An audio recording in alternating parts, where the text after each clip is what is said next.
Eu conversei com a Ana um pouquinho ali fora, falando sobre a nossa saga aqui de 11 dias, e aqui estamos aqui 2 semanas depois do nosso primeiro encontro, né, para exibir os filmes, e a gente vai ter agora essa 1 hora aqui de um bate-papo. Daqui 1 hora vão chegar os convidados de vocês, a gente vai abrir a tenda, né, para que os convidados de vocês assistam. A gente vai assistir o filme, vocês virão aqui apresentá-lo, depois vocês vão vir aqui agradecer o público, e aí ao final vou pedir para a Ana fazer uma crítica construtiva, eu sou muito crítico, para o filme de vocês, e a gente encerra com uma cerimônia de entrega dos certificados. Então eu vou passar agora a palavra para a Ana Milaerte. Bom, vocês já viram a apresentação, acho que a gente já viu um pouco do trabalho dela durante a semana, vocês já têm um pequeno conhecimento de causa. Eu vou dar uma pequena, ela vai falar um pouquinho sobre a introdução, mas eu acho que o que vale mesmo é a gente depois fazer um bate-papo, de vocês mandarem perguntas aqui para ela e a gente fazer uma conversa. Bom, boa tarde. Prazer estar aqui com vocês. Não estou vendo muito ali atrás. Vocês querem vir mais? Não querem chegar mais? Chegar mais aqui, gente?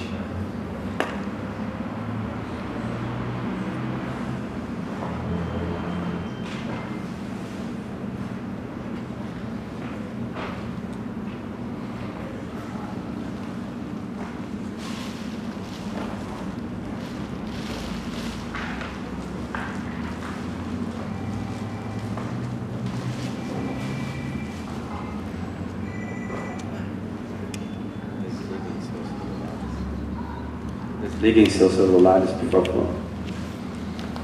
Quer dizer, então, que ele mordeu vocês com um bichinho do cinema, então. Um bichinho perigoso, hein?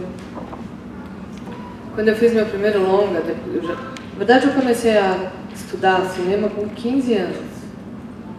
E eu fui fazer meu primeiro longa com 36. Então, quer dizer, é um caminho, de toda forma, longo.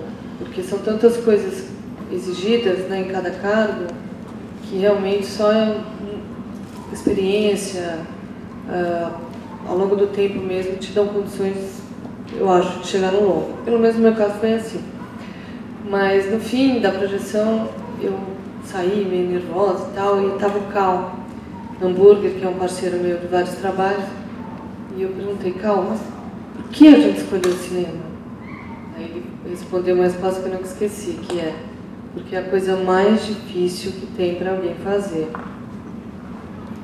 Porque, de certa maneira, no cinema você nunca sabe.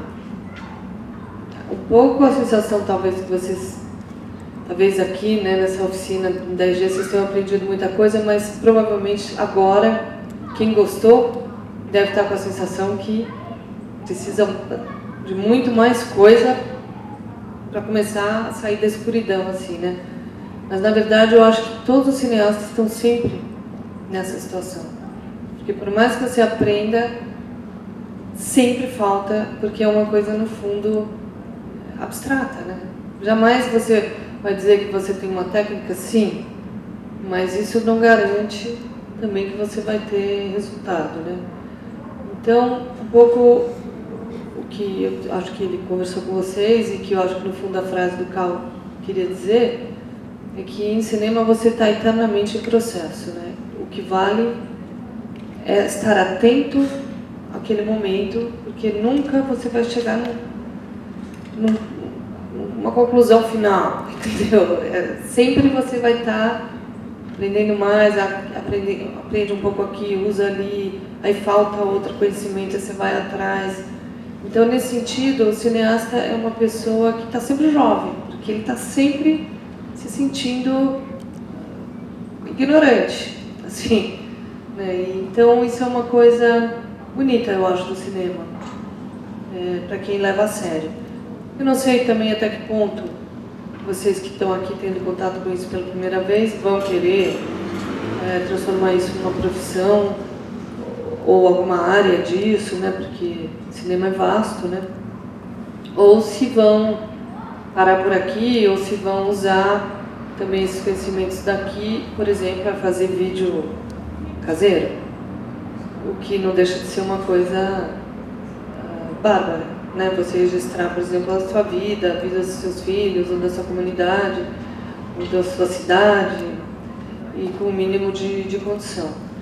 Tendo hoje o YouTube a importância que tem, esses filmes podem às vezes até ser sucesso, né? Como de público, de estourar, como tanto já aconteceu isso, né?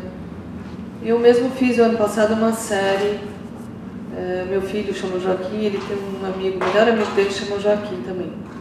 E aí eu e a mãe do outro Joaquim fizemos uma série, Os Joaquins. Está no YouTube, se vocês quiserem que vocês olhem. Porque é bem um exemplo de como a vida real pode ser objeto de ficção, quer dizer, de algo, de um produto audiovisual interessante que pode estar dizendo coisas assim. Bom. Eu estava pensando aqui, você falou de 15 anos, começou. Eu acho que todo cineasta tem um pouco de mania, né? Mania de ficar colecionando ideias. E eu costumo dizer que ideias soltas não chegam a lugar nenhum, que a gente precisa aprisioná-las, colocá-las no papel para que as pessoas consigam entendê-las e tal. Você tem algum método, assim, como você começou o seu gosto por escrever roteiros? De onde veio isso? Você inventou da sua... Não. Na verdade, eu queria dirigir, sempre foi esse meu objetivo. Eu estudei cinema na ECA e eu escrevia meus filmes ali, meus curtas, mas eu não tinha um apreço por roteiro. Nessa época, eu acho que o mundo era diferente, havia mais apreço, sabe? Os ídolos eram Godard, Glauber, diretores que o roteiro ainda não tinha a importância que depois eu fui entendendo, que outro tipo de cineasta tem, e eu acho que o mundo em geral caminhou mais para o cinema narrativo, né? Principalmente no Brasil, não havia, eu tive aula de roteiro na faculdade na minha época, não tinha nenhuma aula expositiva. Jamais um professor falou nem 3 atos, nada. Assim, então, também não era uma área valorizada. Para mim, eu me lembro, eu achava roteiro uma coisa boba, assim, técnica, coisa para gente de televisão. Bom, mas aí eu acabei a faculdade e bem na época que o Collor fechou o cinema, não sei se vocês sabem que aconteceu isso. Fechou Embrafilme e acabaram os incentivos, depois, 10 anos depois, o Itamar abriu a lei do audiovisual e tal, e aos poucos foi retomando, mas teve um período que não tinha nada. E nesse período eu acabei indo trabalhar na televisão. Meu primeiro... Bom, eu fui repórter abelha, não sei se vocês sabem o que é isso, o TV Mix, que era um repórter que fazia reportagem com a câmera VHS na mão direita e o microfone na mão esquerda, e ele mesmo fazia a câmera, a entrevista, e tinha que fazer tudo isso em 2 minutos e meio. Era um programa que o Fernando Meirelles inventou, chamava TV Mix. Tem alguma coisa no YouTube disso também. E, na verdade, era uma coisa muito bacana, porque você ficava totalmente autônomo, né? Quando você aprendia a fazer, e na TV Mundial acabou se usando esse formato, né? Do TV Mix, eu fui trabalhar com o Serginho Groisman no primeiro programa dele, Matéria-Prima, na TV Cultura. E eu fazia reportagem, mas quando ele me convidou, eu falei, Serginho, eu só aceito se eu puder editar. Aí ele deixou que era uma exceção na TV Cultura, porque normalmente repórter faz a reportagem e o editor. Mas eu estava interessada no processo completo. Então, ele me deu liberdade e eu comecei a fazer matérias que eram, assim, algumas experimentais, algumas conceituais, e eu fazia bem do jeito que eu queria, com as músicas que eu queria e tal.